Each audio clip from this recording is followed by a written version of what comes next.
They weren't supposed to know his name yet.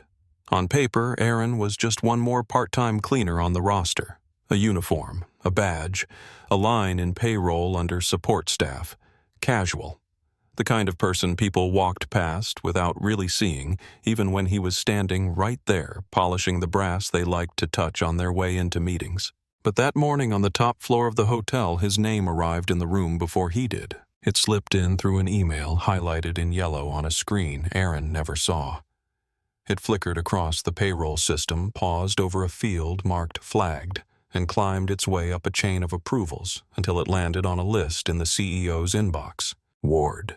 The word sat there small and harmless in black letters. The man behind the desk stared at it for a little longer than necessary.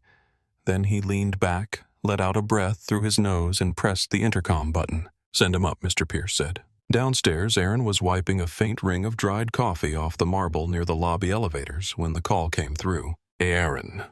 The assistant's voice held that precise politeness reserved for people at his level. Not rude, not warm. Neutral, like she was reading from a script. "The CEO would like to see you in his office." He straightened cloth still in his hand. "Me?" "Yes," she replied. "Right now, please." A few guests turned their heads. People always listened when they heard the word CEO. Aaron's cheeks warmed. He put the cloth back on the cart, wiped his hands on his already clean trousers, and checked out of habit, not vanity, that his badge was straight. He didn't ask why. He already knew why. 2 weeks. That was how long his paycheck had been on the way. Rent notices didn't care about processing delays. The pharmacy didn't hand over inhalers to his brother with a promise that it's pending. You either had money or you didn't. The numbers either appeared in the banking app or they didn't. And for 2 weeks, Aaron's were stubbornly still. He'd called payroll. Twice. Then a third time when the second promise passed and nothing changed. "It's complicated," the woman on the line had said at last, her voice dropping as if the phone itself could repeat her words to the wrong person. "Your file is flagged for executive approval." For executive approval, not because of anything he'd done, not because he'd earned more than they expected, because a system had recognized something in his record and decided it wasn't like the others. Now the elevator doors closed in front of him, sealing him in with his own reflection. A tall young man with tired eyes and a uniform that never quite looked freshly pressed, no matter how carefully he ironed it. He watched the floor numbers climb. 12, 14, 16. People who've ever gone to ask for something simple, in a place where they've never truly belonged, just a missing paycheck, just an explanation, might recognize what was happening to his breathing. It didn't speed up. It didn't stop. It just moved higher, like the air had shifted from his lungs into his throat. On the top floor, the doors opened onto a different world. The carpet was thicker here, the noise softer. Phones didn't ring. They chimed and were answered on the first sound. The couches were not for sitting so much as for showing that someone could afford them. Framed photos lined the walls, not of families, but of handshakes and award ceremonies and lineups of people in suits smiling at cameras that cost more than Aaron's monthly rent. The assistant was already standing, waiting for him. This time he caught a glance at her badge clipped neatly to her blazer. "Samantha." She didn't offer her hand. She didn't ask his. "This way," she said. As they walked, Aaron caught fragments of conversations. "And board call in 50? Numbers don't look good this quarter. We can adjust the report before it goes to..." Then the words dropped along with the volume as he passed, like a spell that worked only within the boundaries of certain shoes.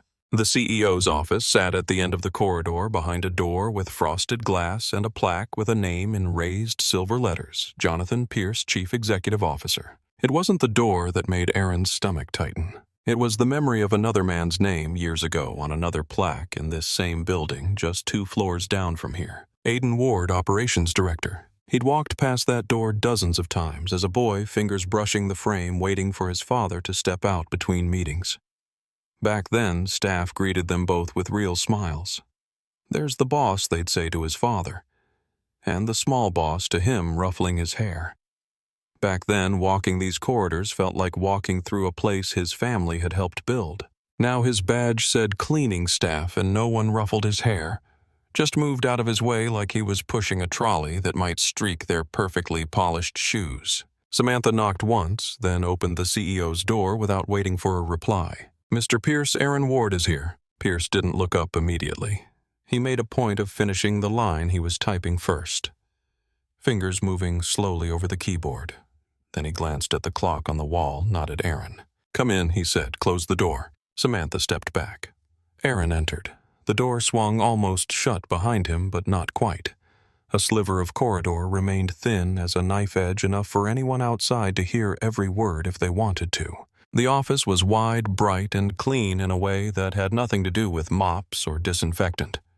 Floor-to-ceiling windows displayed the city like a painting. In the reflection on the glass, Aaron saw two figures, one sitting comfortably behind a desk the size of Aaron's entire kitchen table, the other standing in a cheap navy uniform that had never been meant for this room. "Mr. Ward, is it?" the CEO said, as if the name were new to him. He knew it wasn't. Aaron could see his file open on the screen. There was his employee number, his contract type, the department code that reduced his work to 2 words: night cleaning. "Yes, sir," Aaron replied. The "sir" came automatically, old habits inherited from a father who'd once ironed his shirts with the same care Aaron now gave his only uniform. Pierce leaned back, letting his chair creak just enough to remind anyone listening of the leather.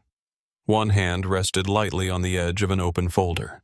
The other cradled a cup of coffee that had gone cold without being touched. "So he said you insisted on seeing me." Aaron blinked. "I didn't insist," he said. "Payroll said there was an issue with my pay that needed your approval." The CEO's lips curved in a small smile that didn't reach his eyes. "In all my years sitting behind this desk," he said, "I don't think anyone has come all the way up here because a direct deposit was a little slow." The word "little" hung in the air like an insult, pretending to be harmless. Aaron kept his hands by his sides, fingers pressing lightly into his palms to stop them shaking. "This is the 2nd month," he said quietly. "Last month it arrived late. This month it didn't arrive at all. The bank says there's nothing pending." For a moment the only sound in the room was the faint hum of the air conditioning. Then Pierce exhaled. "Right," he said. "And this is a crisis because the landlord didn't care that the hotel had systems. Because his brother's inhaler had a refill date, not a grace period. Because his mother had started opening the refrigerator more often, standing there longer as if looking at the same 3 items might somehow make them multiply." Aaron swallowed those answers. "It matters to me," he said instead. The CEO's expression shifted not to sympathy, but to irritation, like someone who'd opened what they thought was a simple email and found an attachment too large to download. "Everything matters to someone," he replied.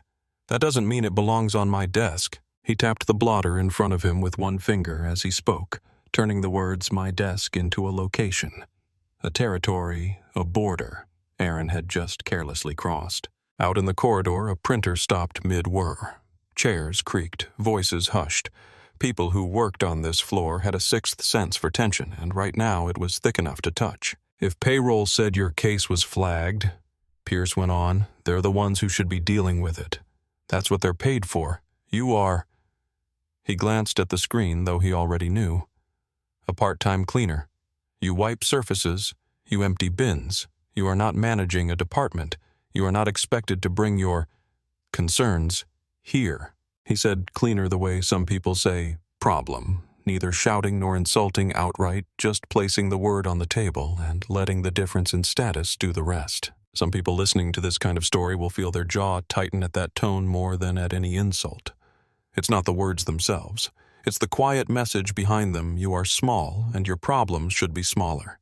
If you've ever been on the receiving end of that, you might feel something stir in you now. And if you feel like telling someone about it, there's room under this video for that. Sometimes seeing your own experience in writing next to someone else's is the only proof you're not imagining things. Inside the office, Aaron took a slow breath. "I spoke to Payroll 3 times, he said. "They told me there was an issue above their level. They said the system blocked my payment and they couldn't override it. They said if I wanted it fixed, I'd have to talk to someone with your access." He left out the part where the woman on the phone had lowered her voice on the last sentence, as if even mentioning the CEO's name out loud might trigger something. Pierce's jaw tightened for a fraction of a second. "Of course they did," he muttered. "Passed the problem upward. Classic." At last he put his fingers on the keyboard properly and opened another window. Blue light washed across his face. "What's your name again?" he asked, eyes still on the screen. The question sounded like a formality, the kind people ask to buy time, not because they want to know. Aaron, he said. Aaron Ward. It happened so fast Aaron might have missed it on another day. The fingers paused over the keys.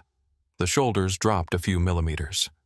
The slight amused curve at the corner of Pierce's mouth disappeared as if someone had wiped it away with one stroke. The air in the room shifted. Outside, a phone rang once and was cut off. Someone walking by the glass wall slowed down, then pretended not to. A conversation at the reception desk dipped in volume mid-sentence. Inside, the only sound was the faint click of the mouse as Pierce opened a different file. Spell it, the CEO said. W-A-R-D, Aaron replied. Pierce typed it slowly, then stopped again. The page that opened wasn't the usual payroll overview. It was longer, denser, an employee record that went back years across more than one role. He read in silence. Aaron watched the change in his face, the way some people watch the weather, waiting to see if the dark clouds would pass or settle in for good. The last time his surname had meant something in this building, it had opened doors. Aiden Ward's signature had been on memos, on renovation plans, on security updates. If Mr. Ward signed it, people used to say we're safe. Now the same name had stopped a direct deposit. And the man reading his file wasn't looking at a cleaner anymore. Ward Pierce repeated at last, tasting the word. You are related to Aiden Ward. Aaron felt his throat tighten. Yes, he said. He was my father. Was the CEO repeated. So he's gone. The question wasn't cruel. It was worse than that. It was clinical. Something to tick off in a field. Living deceased. Relevant, not relevant. He died, Aaron answered quietly. Almost 3 years ago. Silence rolled across the room like a quiet wave. If someone had dropped a pen outside the door, they would have heard it from where they stood. Pierce's eyes stayed on Aaron now. The condescension had drained out of them. What replaced it wasn't kindness. I see, he said. 3 syllables that explained nothing and admitted everything. What does that have to do with my paycheck? Aaron asked. The question broke the moment like glass. Pierce didn't answer. Not right away. His hand moved instead almost automatically to the folder on his desk he'd been touching earlier. A corner of the cover showed from beneath another file. A name peeped out in printed capital letters. Ward. He pulled the folder out fully, saw that Aaron had seen it, and placed his palm flat over the name as if smoothing out a wrinkle. You were hired 3 months ago, he said. No one mentioned your family connection. They didn't ask, Aaron replied. They needed staff for nights. And you didn't think to volunteer that information. Would it have changed anything? The question didn't rise in volume. It didn't challenge. It just landed between them heavier than the paper on the desk. A flicker passed across the CEO's face there and gone. Then he smoothed his features back into something neutral. Your father, he said, left this company under complicated circumstances. Aaron knew the official words. They'd lived in his house for months after his father's job disappeared, carried home on crumpled printouts and unpaid bills. Restructuring, change in direction, misalignment with new leadership. People outside the hotel had used a simpler phrase. They pushed him out. He gave most of his life to this place, Aaron said, his voice steady but low. That's what I know. Pierce's jaw moved like chewing on something sour. From the corridor, laughter burst out too loud, then cut short. Someone murmured a reminder. The sound of a stapler snapped once, twice, as if punctuating the tension. Your pay, Pierce said slowly, is delayed because your name triggered an internal review. Because of my father, Aaron said. The CEO didn't nod. He didn't deny it either. The system is designed to flag certain combinations, he replied. Names, roles, historical issues. It's supposed to prevent problems. What kind of problems? Aaron asked. The kind I don't have time to explain while I'm preparing for a board call, Pierce said, and the coldness in his voice this time had edges. Aaron stayed where he was. He understood in a way that couldn't be put into an email that if he walked out now, the version of this story that would remain in the building wouldn't be his. I'm not asking for anything extra, he said quietly. Just what I've already worked for. Behind him through the glass wall, 2 managers were standing in the corridor, talking in low voices, eyes flicking toward the office door without meaning to. One of them shifted his weight, the movement of a man who wanted to listen without appearing to. If I approve this, Pierce said, looking down at the screen again, your pay will go through today. He paused. If I don't, the system will hold it until a longer review is complete. How long is longer? Aaron asked. A week, a month, longer. That depends. On what? Pierce's gaze lifted back to him. The look was measuring now not his uniform, not his job title, but something underneath. On whether this is just a payroll question, he said, or something else. It was in that moment that Aaron felt it properly. Not just the missing money, not just the delayed deposit, but the wall. The invisible one people only discover when they walk straight into it. If you're worried I'm here to cause trouble because of my father, he said, I'm not. You don't know that yet, Pierce answered. Anyone who has ever had their intentions rewritten for them by someone with more power will recognize that sentence without needing it explained. Pierce's eyes dropped to the screen again. His fingers moved slower than before. I can push this through, he said. I can remove the hold. Then please do, Aaron replied. But if I do, the CEO continued, I'll have to note that I did it knowingly, which means your name will be attached to that decision in ways you may not like later. Aaron needed a second to translate. You're saying if I get paid, he said, I'll be under watch. Someone is always under watch in a structure like this, Pierce said. The difference is whether they look at you as a random employee or as an echo of what Aaron wanted to ask, of the man whose name used to be on a door here, of whatever happened in the meetings that had emptied the light from his father's eyes by the end. He didn't ask, not yet. He felt the outline of a small metal key in his pocket, the one he'd taken from the box of his father's things that his mother had begged him not to open. A tag had once been taped to it, faded, but still readable. 12B Basement Archive. Not a floor, a room code, a door his father had once accessed. When my father left, Aaron said slowly, no one told us anything. They just stopped calling, stopped sending his shifts, stopped saying his name. Pierce's gaze sharpened, not in pity, but in an odd kind of recognition, like someone forced to re-watch a scene he thought the company had archived for good. That's how organizations move forward, he said. We don't dwell on what's finished. Finished, Aaron repeated. Is that what you call it? For a heartbeat, the air thinned. But Pierce didn't raise his voice. He didn't dismiss him. He just exhaled once and pressed a key. The hold is removed, he said. You'll have your pay by this afternoon. Relief moved through Aaron's body, but it wasn't clean. It felt like drinking a glass of water offered by someone who had just finished explaining they didn't particularly care whether you were thirsty. Thank you, he said. Because some habits, like politeness in the face of casual cruelty, take more than one generation to unlearn. I didn't do it for you, Pierce replied. I did it for the records. He lifted the coffee cup to his lips at last, took a small sip, and put it down again. You asked what this has to do with your father, he added. That's not a topic for a day full of meetings. Then when Aaron asked, maybe never, Pierce said, maybe sooner than you think. That depends again on you. On whether I go back downstairs and push my cart, Aaron asked. On whether you decide that's all you're here to do, Pierce answered. He didn't say, or whether you do what he did. He didn't have to. Aaron's hand brushed the edge of the folder with his father's name on it as he turned to go. The paper under his fingertips felt dry, old, and very much not finished. He opened the door and stepped back into the corridor. The atmosphere had changed in the time he'd been inside. People who had sat a little too still in their chairs were now moving, shuffling papers, answering phones that hadn't rung. One manager offered a tight smile without meeting his eyes. Another found a sudden need to read the notice board very closely as Aaron walked past. No one said, "Is it sorted?"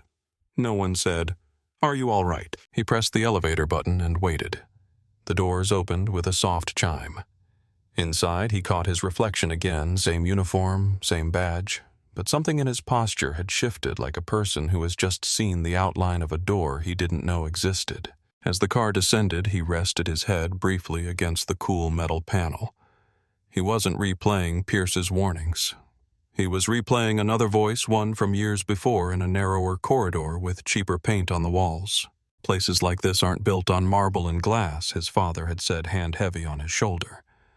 They're built on what people are willing to ignore. At the time, Aaron had been too young to ask what exactly his father had been asked to ignore. Now, in the square box of the elevator, watching the floors tick past, the question pressed against his ribs like something that had been waiting there all along. The doors opened on the lobby level.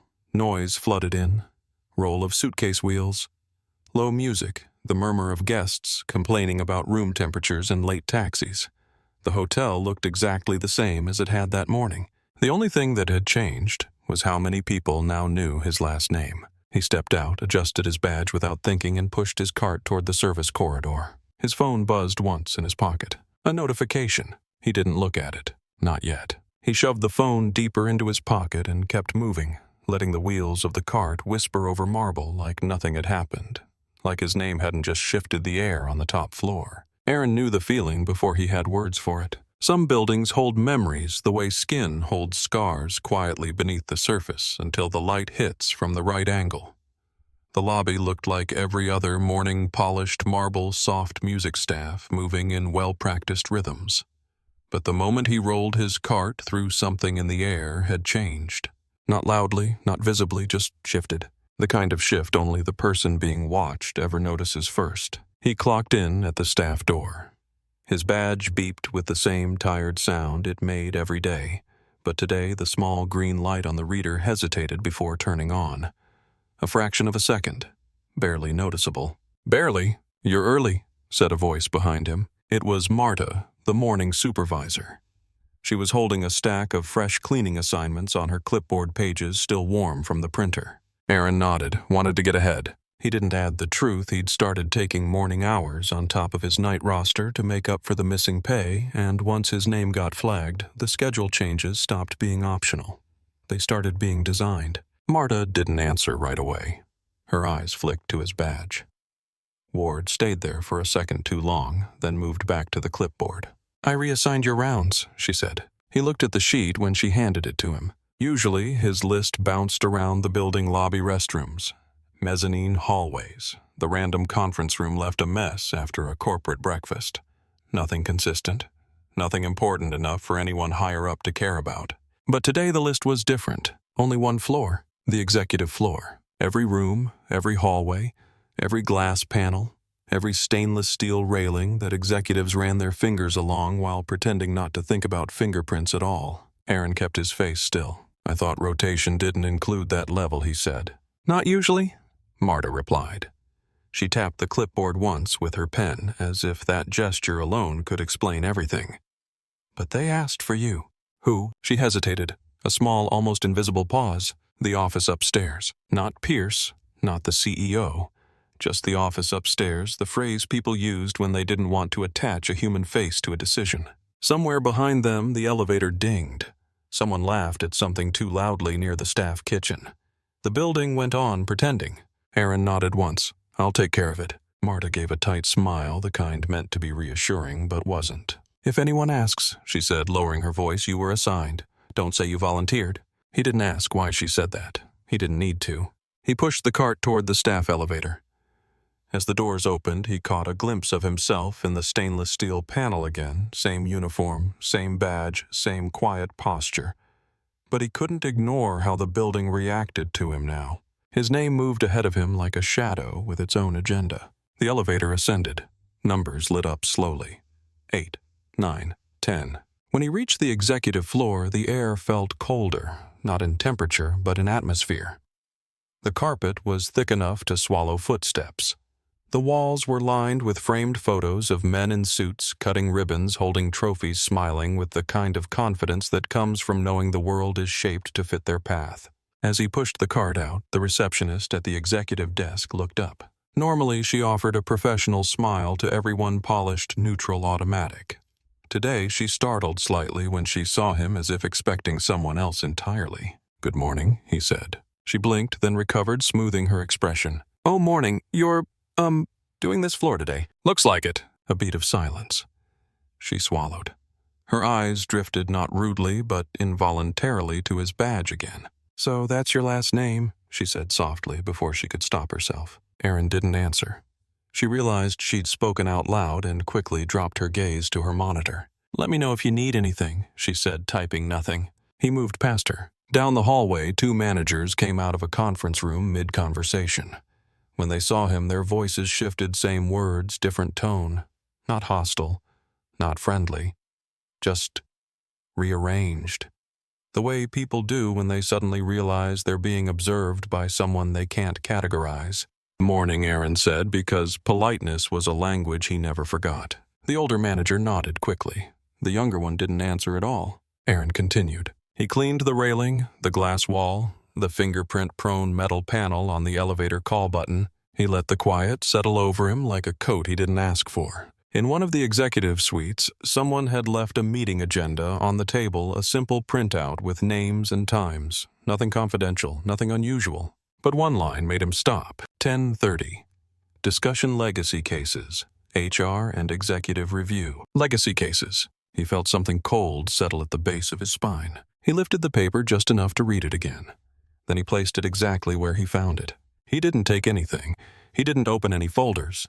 He didn't touch a single drawer. He just stood there for one moment in that pristine room overlooking the city, holding a cleaning cloth in his hand, like it was armor against a world he hadn't realized he'd stepped back into. When he returned to the hallway, the receptionist was on the phone. "No, he's here right now," she was saying. A pause. "Yes. Him." Her eyes flicked to Aaron as he passed. She stopped talking until he was out of earshot. People who've lived through this kind of shift, the sudden awareness of being seen differently, evaluated differently, remembered for something you didn't choose.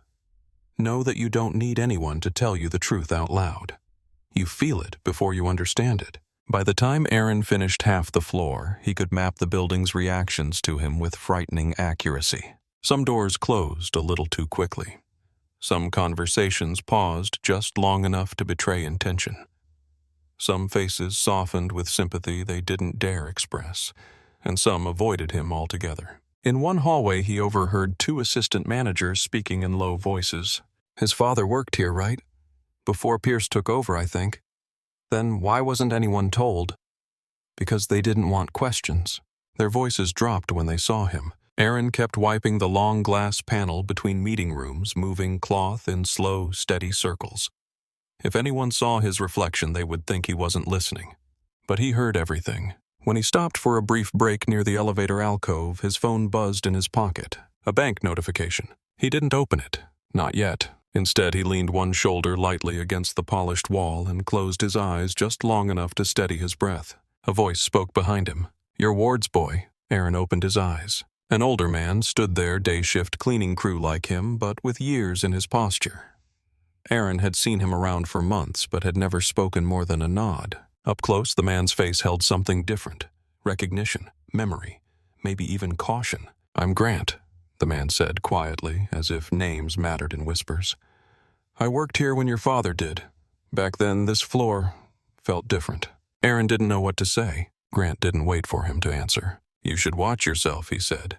"This place remembers things, even when people pretend they don't." Someone turned the corner. Grant straightened instantly, the memory sliding back behind a mask. "Morning," he said loudly, then walked away without another word. Aaron stood still for a moment, the cleaning cloth motionless in his hand. Then he pushed his cart back into the next hallway, where every reflective surface showed the same thing. A young man in a faded uniform moving through a floor that used to know his father's footsteps better than it ever knew his own. And somewhere behind these walls, someone was already deciding what his last name was going to mean this time. By noon, Aaron understood something he hadn't fully grasped in the CEO's office. The building wasn't reacting to what he did.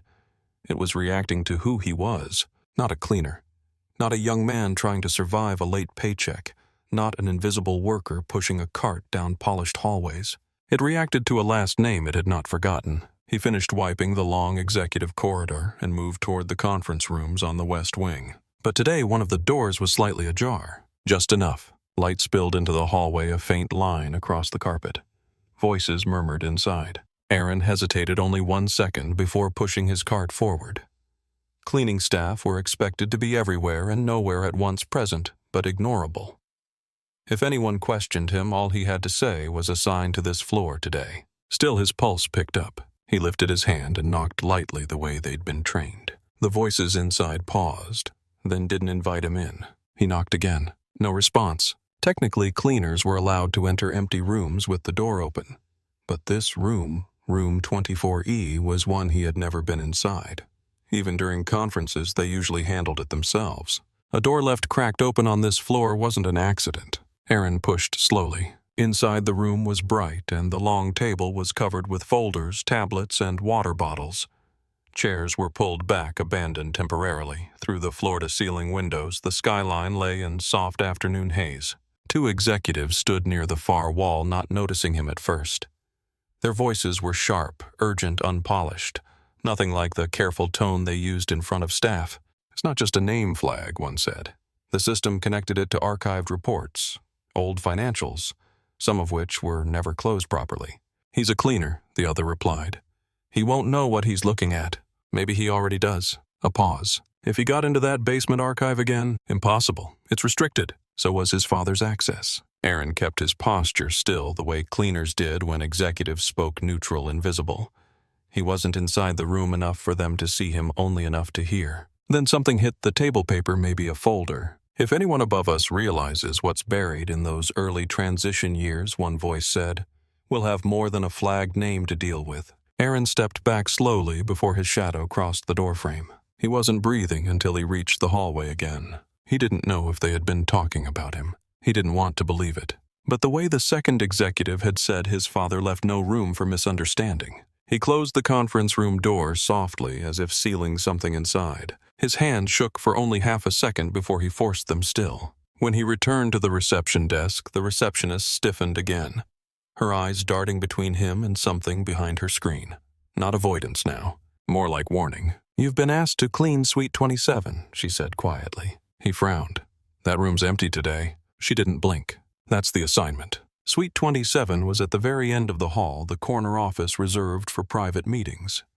Floor-to-ceiling windows, thick rugs that swallowed sound, phones that lit up with direct lines only. Aaron had never cleaned it alone. He pushed the cart toward it anyway. As he approached, he noticed the door was not just unlocked, it was cracked open. Again, the hallway was empty. No voices inside, no sounds at all. He pushed the door wider and stepped in. The room was immaculate. Too immaculate. The table was cleared. Chairs aligned perfectly. No leftover coffee cups, no scattered papers. But there was one thing that didn't fit. On the edge of the table sat a single sheet of paper face down, as if someone had set it there in a hurry and forgotten it, or wanted it to be found. Aaron glanced toward the door once more, then stepped closer. He flipped the page over. It wasn't a memo. It wasn't a cleaning schedule. It was a copy of a document he'd seen once before in his father's box. Vendor Transfer Log, 2015 Operations Division, prepared by A. Ward. Only this version had something the one in his father's folder didn't. A signature at the bottom, fresh ink, recent date, and a handwritten note in the corner. Review before Thursday. Ensure consistency with newer records. Someone upstairs wasn't trying to hide the past. They were trying to rewrite it. Aaron's pulse thumped in his ears. He placed the paper exactly where it had been, but his fingers didn't let go right away. Then something else caught Aaron's eye, a thin line of dust disturbed near the cabinet in the corner. Barely visible, all the drawers perfectly closed, except one. The lowest drawer sat a fraction of an inch ajar. He swallowed, just like the cracked conference room door, just like room 24E. Someone kept leaving things open, on purpose. Accident warning. Aaron knelt slowly and placed his hand on the drawer handle. He didn't pull it.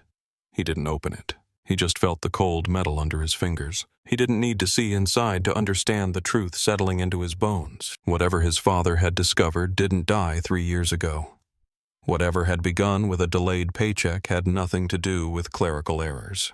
Whatever people whispered about legacy cases wasn't about nostalgia. Someone upstairs was afraid of something with the name Ward on it, and someone else was already checking whether Aaron would follow the same path his father did. He stood up quietly, finished cleaning the room without touching anything else, and stepped into the hallway. As he closed the door behind him, he saw something he hadn't noticed before. A security camera exactly opposite Suite 27, pointed directly at the door. Not angled at the hallway, not aimed at the elevators, just that one door, waiting for someone to open it. Waiting for him, Aaron pushed his cart forward, the wheels whispering across the thick carpet as he moved away from the only room on the executive floor that had dust disturbed in places it shouldn't be. He didn't know who left the paper out. He didn't know why the drawer was slightly open. He didn't know how many eyes watched him from behind glass walls and tiny red indicator lights. But he knew this. Something in this building had started long before he arrived. And today, for the first time, it had begun to move again. Later that afternoon, as Aaron reached the service elevator again, he no longer walked the way cleaners usually walked, quiet, unnoticed, folded into the background. Today, every step felt observed, as if the hotel itself had turned its head toward him. He pressed the elevator button and waited. The small light flickered once before staying on. The doors opened with a delay half a second too long, like someone in a control room hesitated before deciding whether to let him in. Inside, the camera in the corner blinked red. It rarely blinked. He kept his expression still and pushed the button for the lobby level. The doors closed. Silence filled the elevator. Halfway down, it stopped on its own. Not on a guest floor, not on a staff floor. Level B, basement. The elevator had not been assigned there. The doors slid open anyway. The hallway outside was dim concrete walls, pipes overhead, the faint hum of machines that made the upper floors possible. No footsteps, no voices, no reason for him to be brought here. Aaron stayed inside the elevator, gripping the handle of his cart. Someone had pressed that button. Not him, not accidentally, not randomly. A small motion sensor at the ceiling clicked faintly, adjusting to the open doors. Someone wanted to see whether he would step out. He didn't move. He kept his feet planted where he stood and waited for the doors to close on their own. They didn't. Another second passed, then 2, then 3. Finally, with mechanical reluctance, the doors slid shut and carried him to the lobby. He didn't breathe until they opened again. The lobby was busier now. Guests wheeling suitcases, staff darting between desks, the usual fragrance the hotel pumped through the vents. But something beneath the surface felt off. People were careful around him, not hostile, not unfriendly. Careful. He pushed his cart toward the restrooms and started wiping counters. Cleaning helped him think. It gave his hands something to do while the rest of him tried to keep pace with everything unfolding upstairs. The open door in Suite 27. The executives whispering about old financials. The camera watching that specific hallway. The basement elevator stopping on its own. Then a voice broke through the noise of his thoughts. Aaron. He turned. It was Samantha. Her posture was perfect as always, but today her face had tension around the eyes, tight, controlled, pressured.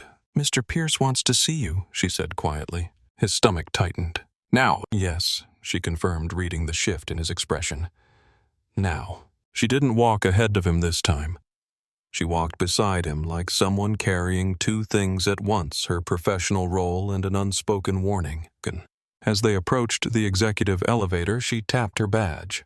The doors opened immediately, as if someone upstairs had been waiting for that exact moment. Inside, she finally spoke again, her voice barely above a whisper. "Be careful what you say." Aaron looked at her. She kept her eyes on the elevator doors. "He doesn't call staff twice in the same week," she added, "unless a decision is already made, and it's getting worse, not better." A decision about what, Aaron asked. She didn't answer. The elevator doors opened again, and the temperature of the air felt different, colder, filtered, controlled. She stepped out, but didn't walk him to the office this time. "He's expecting you," she said softly. "I have to return to my desk." For the first time since he'd met her, she didn't make eye contact as she left. Aaron approached the office door and knocked once. "Come in." Pierce's voice was calm but not relaxed. When Aaron entered, the CEO wasn't at his desk. He stood near the window, overlooking the entire city, one hand in his pocket, the other holding a sheet of paper. Not just any paper. A copy of the document Aaron had found in Suite 27. He recognized the layout instantly. Pierce didn't turn around as he spoke. "You've been places you shouldn't be." No accusation in the tone, no raised voice, just a statement. Aaron didn't lie. "I was assigned to clean Suite 27. A faint exhale, almost a laugh, but not amused. "And the drawer, I didn't open it, it was already like that." Pierce finally turned, setting the document on the table slowly. "Do you know what this is?" Aaron stayed quiet, not denying, not confirming. Pierce gestured toward the chair across from him. "Sit." Aaron didn't move. The CEO lowered his hand. "That wasn't a request." Aaron sat. Pierce returned to his desk, resting both hands on its surface. "That paper you saw," he said, "should never have been in that room. It should never have left the archives. It certainly should never have crossed your path." "Then why was it there?" Aaron asked. Pierce's eyes hardened. "Because someone wants you involved." A silence spread across the room. Heavy, measured, unavoidable. "Why?" Aaron asked quietly. "Because of your father," Pierce said. "Because of what he tried to prove. Because he walked into something he wasn't prepared to handle." Aaron waited. Pierce continued. "And because someone in this building believes you might finish what he started." Aaron felt his heartbeat hammer, once sharp, painful, too loud. He didn't speak. Pierce leaned forward, elbows on the desk. "I don't care what your father thought he found," he said. "I don't care what he wrote in his notes. I don't care what you think you've seen down in that basement." His voice sharpened, not loud, not dramatic, but cold. "If you take one more step into matters that do not belong to you, you won't just lose your job. You will lose the life you've built outside these walls." Aaron's jaw tightened, but he didn't look away. Pierce lowered his voice. "And make no mistake, you won't be the one to decide when that step is crossed. Someone else already has." He sat back, folding his hands. "Do you understand?" Aaron answered truthfully, "No." Pierce studied him with a long, unreadable look before speaking again. "You will." A knock on the door interrupted the moment. Samantha stepped inside briefly. "Sir, the board is waiting." Pierce nodded without turning. "I'll be there in a moment." She closed the door softly. The CEO looked back at Aaron. "This is your last warning," he said. "Take your paycheck, do your work, leave the past alone." Aaron stood. He didn't agree, he didn't argue, he didn't nod. He simply walked toward the door. But before he touched the handle, Pierce spoke one more sentence, quiet, unguarded, real. "You remind me of him?" Aaron froze. Pierce added, "And that's exactly why this won't end the way you think." Aaron opened the door and stepped out into the hallway, the weight of that sentence following him like a shadow. Because upstairs, downstairs, behind every cracked door and half-whispered conversation, someone had already decided his father's story wasn't finished. And for reasons he still didn't understand, they were waiting to see whether he would finish it. Aaron didn't remember the elevator ride down, only the feeling that the building somehow felt heavier now, as if the walls were listening. The executive floor disappeared behind him, but the tension followed him like a second shadow. He stepped into the staff corridor, and the hum of everyday work returned, carts rolling doors, opening radios, crackling with room numbers. But people moved differently around him, not avoiding him, not confronting him, adjusting. Tiny shifts, postures, straightening voices, dropping eyes, flicking up for a single glance before pretending not to notice him at all. That was new. A housekeeper he'd known for months passed him without a greeting, too focused on nothing. A porter, usually quick with jokes, gave a stiff nod and kept walking. By the time Aaron reached the supply closet, a strange awareness pressed against him from all sides. He wasn't invisible anymore. He wasn't seen either. He was recorded.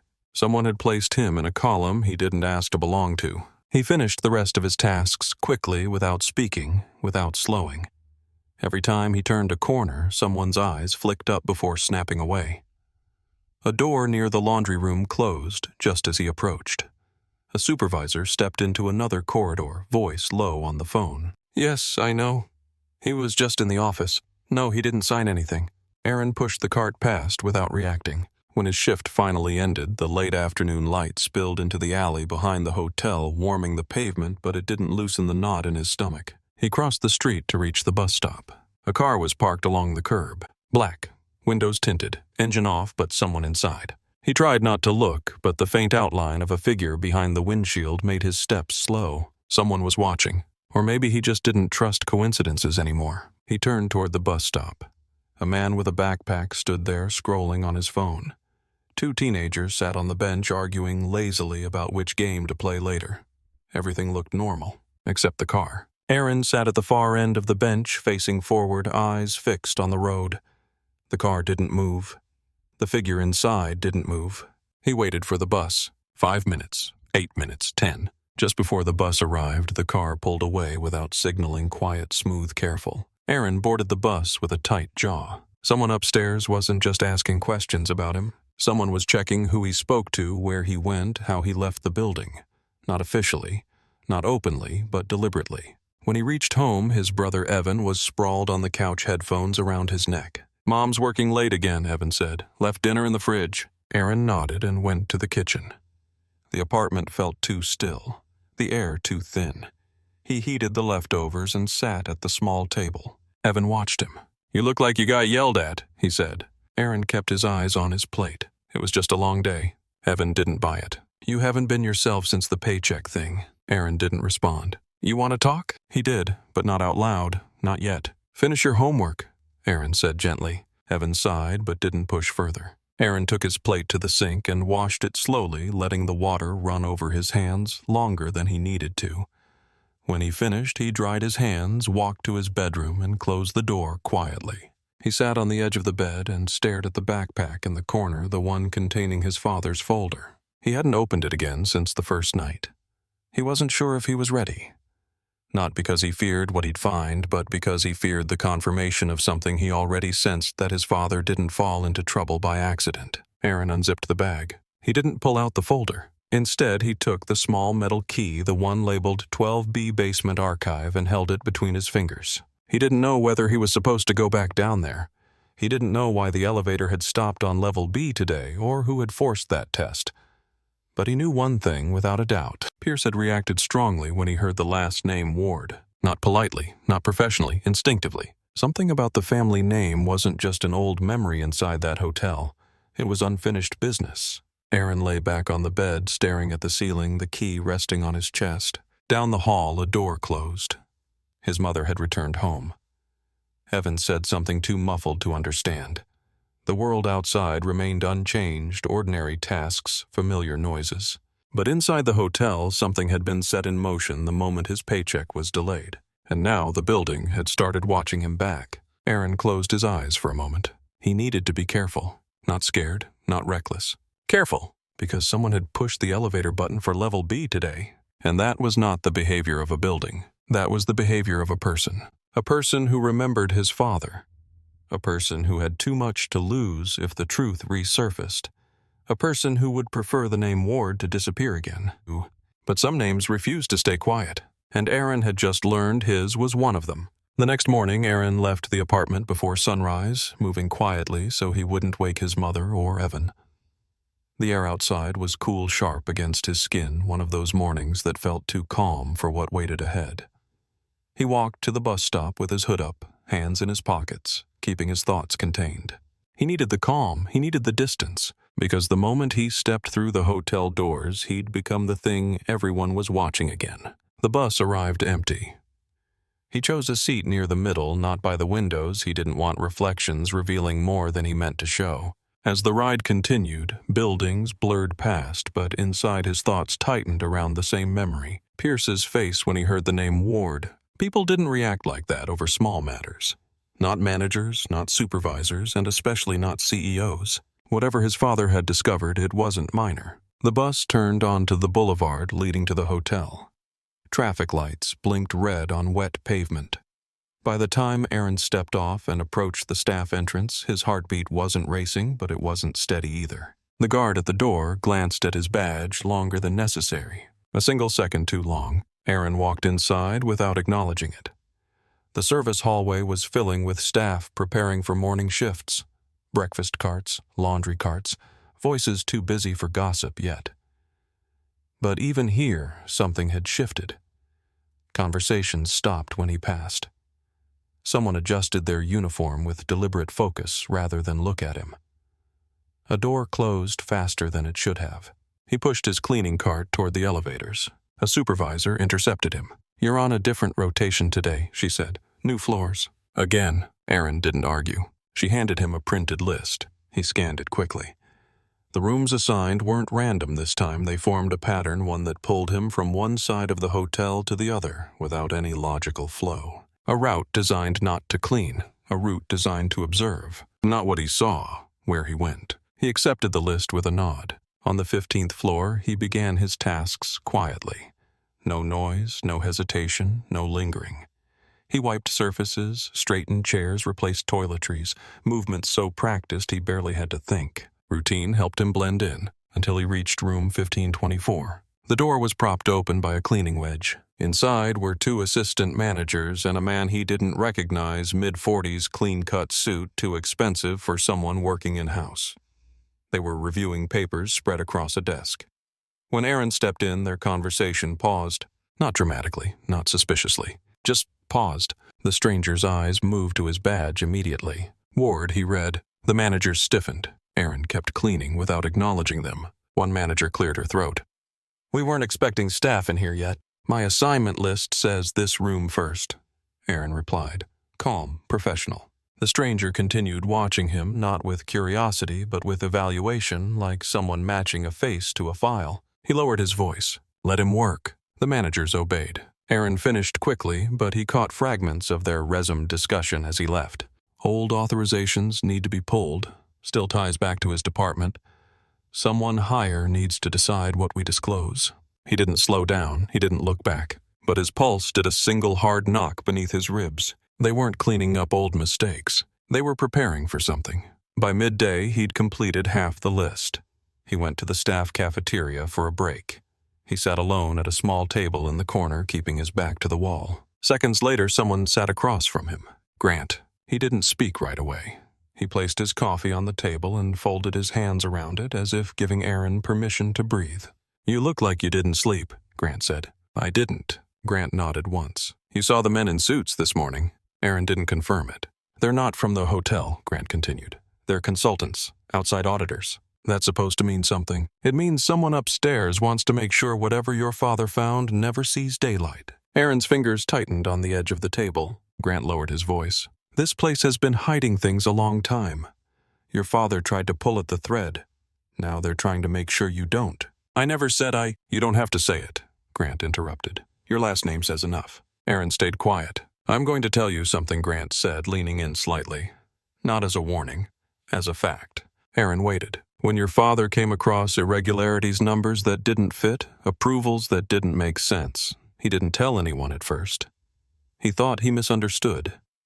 He thought he made a mistake. And by the time he realized he hadn't, the people who mattered already knew where his eyes were looking." Aaron swallowed once slow. "What happened to him?" he asked. Grant looked down at his coffee, then back up. "He didn't lose his job because he was wrong," he said. "He lost it because he was right." Silence expanded between them, too full to break casually. Finally, Grant added, "You need to be careful. They don't want history repeating itself." Aaron looked at him. "Is that why they're watching me?" "That's exactly why they're watching you." Grant finished his coffee and left without looking back. When his break ended, Aaron pushed the cart back into the hallway.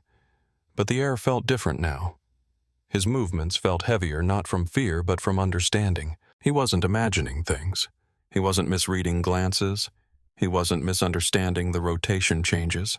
Someone wanted him contained, not fired. Contained. He cleaned the next rooms with steady hands, but his mind replayed Grant's words until they settled into something solid, something sharp. His father hadn't been punished for disturbing the workflow. He'd been punished for disturbing the truth. And now, simply by carrying the same last name, Aaron had been pulled into a story he didn't start but could no longer walk away from. Late in the afternoon, he was called again. "Aaron," a voice said from behind him. He turned. It was Samantha. Her eyes were faintly red around the edges, as if she hadn't slept either. "The CEO wants you on the 20th floor before the end of your shift." No explanation, but he didn't need one. He pushed the cart to the elevator. He pressed the button. The doors closed. His reflection in the steel panel looked calmer than he felt. Not afraid, not naive. Just a man carrying a last name someone powerful wished he didn't have. When the elevator opened onto the 20th floor, the entire hallway was quiet. Too quiet. Lights buzzed softly overhead. Doors were closed. Not a single staff member in sight. Aaron stepped out, and the elevator doors slid shut behind him. This was no longer about a paycheck. It hadn't been for a long time. And now whatever waited for him on this floor was not routine. It was deliberate. It was planned. And it had everything to do with the last name, Ward. When the elevator doors sealed behind him, the silence on the 20th floor felt strangely deliberate, too full, too still, as if the entire hallway had been emptied in advance.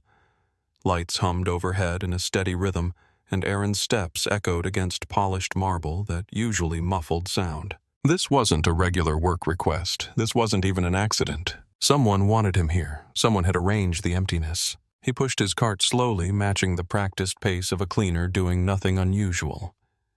2 rooms into the corridor, he noticed something off. The housekeeping reports that usually hung on every handle were missing.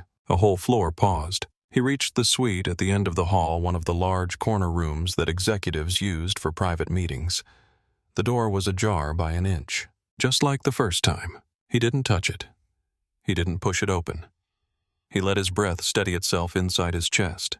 A voice from inside cut through the stillness. "You can come in, Aaron."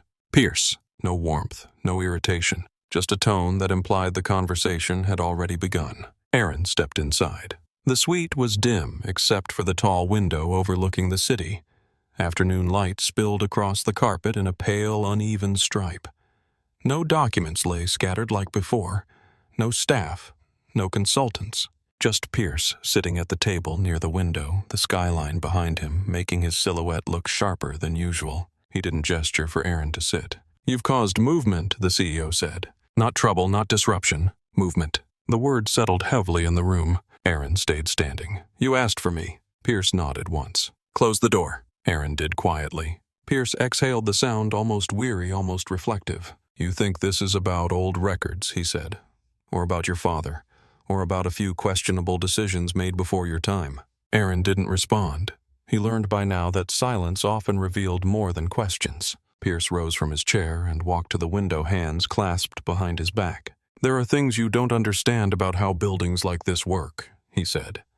"About what it means to lead something with a history you didn't choose." He turned slightly. "Your father was loyal. That was his greatest strength and his greatest weakness."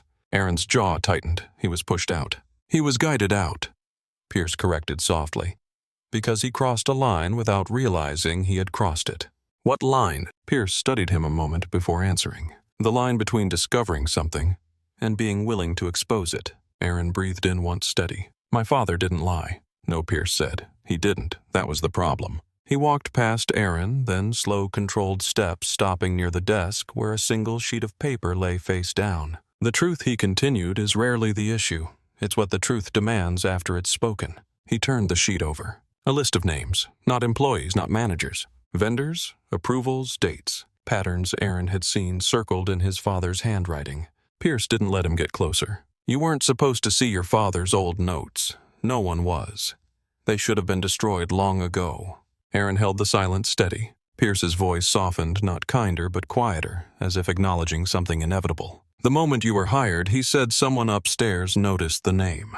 But as long as you stayed out of certain places, off certain floors, away from certain files, you remained unimportant." Aaron felt the heat of truth in that word. But Pierce continued, "The second you entered a room where someone had left something they shouldn't have, the game changed."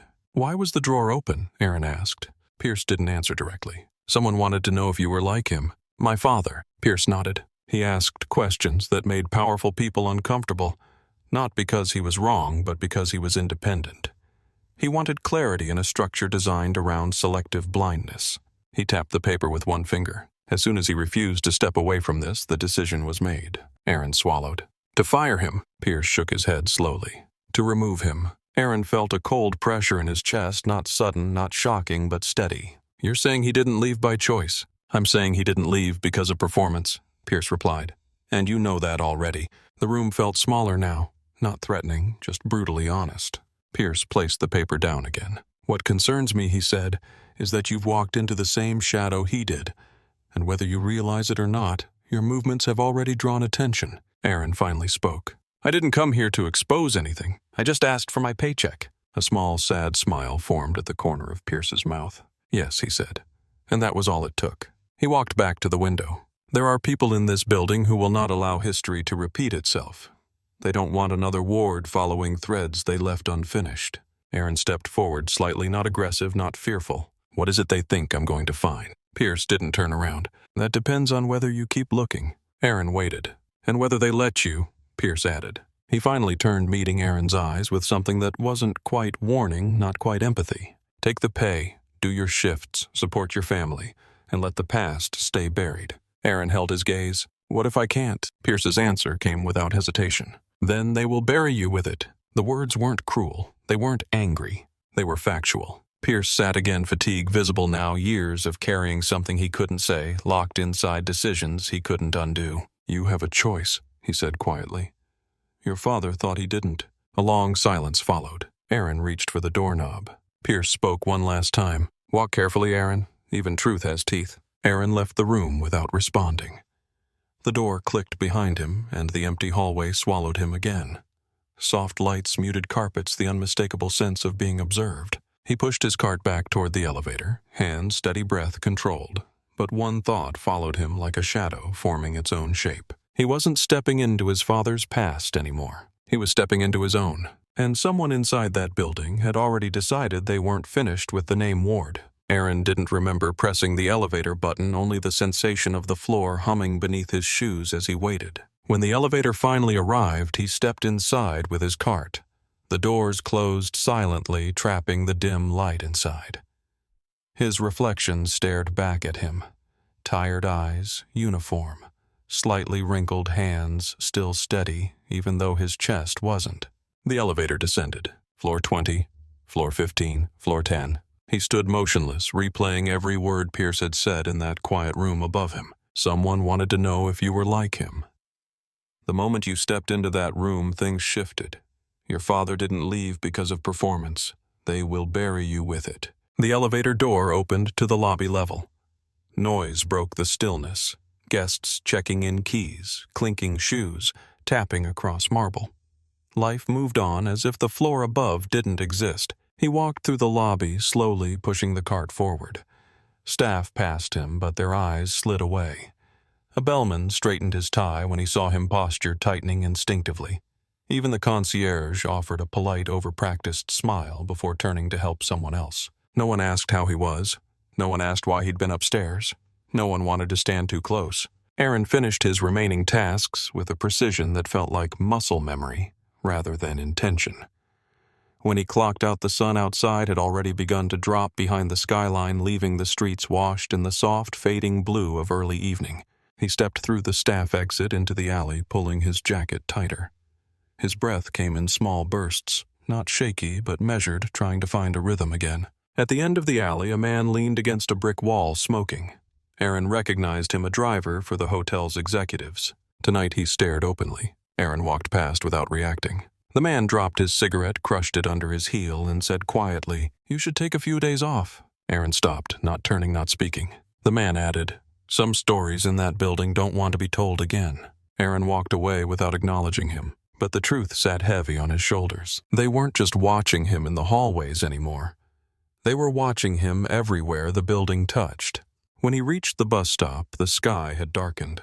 Streetlights flickered on, one by one. A group of tourists hurried past, laughing loudly, unaware of anything beyond their vacation plans. Aaron sat on the edge of the bench, hands folded between his knees. The bus approached slowly, headlights cutting through the dusk. When it stopped, he climbed aboard and took a seat near the back. The city blurred outside the window as the bus moved forward. His thoughts didn't. They stayed sharp, structured, ordered in a way he didn't choose. His father's face flashed through his mind, not the version in old photos smiling during holidays or at school events. The version from his last years at the hotel, more tired shoulders, slightly hunched eyes clouded with something Aaron hadn't recognized then. Now he did. It wasn't exhaustion, it was caution, the kind learned the hard way. When Aaron reached home, the apartment was quiet except for the faint sound of a documentary playing in the living room. His mother sat on the couch sorting laundry with slow, deliberate motions. Evan lay on the floor nearby with his textbooks spread out. They both looked up when Aaron entered. "You didn't answer your phone," his mother said gently. "I had it on silent," Aaron replied, setting his bag down. "You look pale," Evan observed softly. Aaron forced a small smile. "Long day." His mother's hands stopped folding for a moment. "Did something happen?" He shook his head. "Nothing I can't handle." It wasn't a lie. It wasn't the truth either. His mother nodded slowly, not pressing further. She'd learned long ago how to let certain answers stand when pushing would only reopen wounds she never wanted to see again. Aaron went to his room and closed the door. The folder was still inside his drawer, the one filled with papers his father had left behind. He pulled it out and placed it on his desk. He didn't open it yet. He just rested his hand on the cover.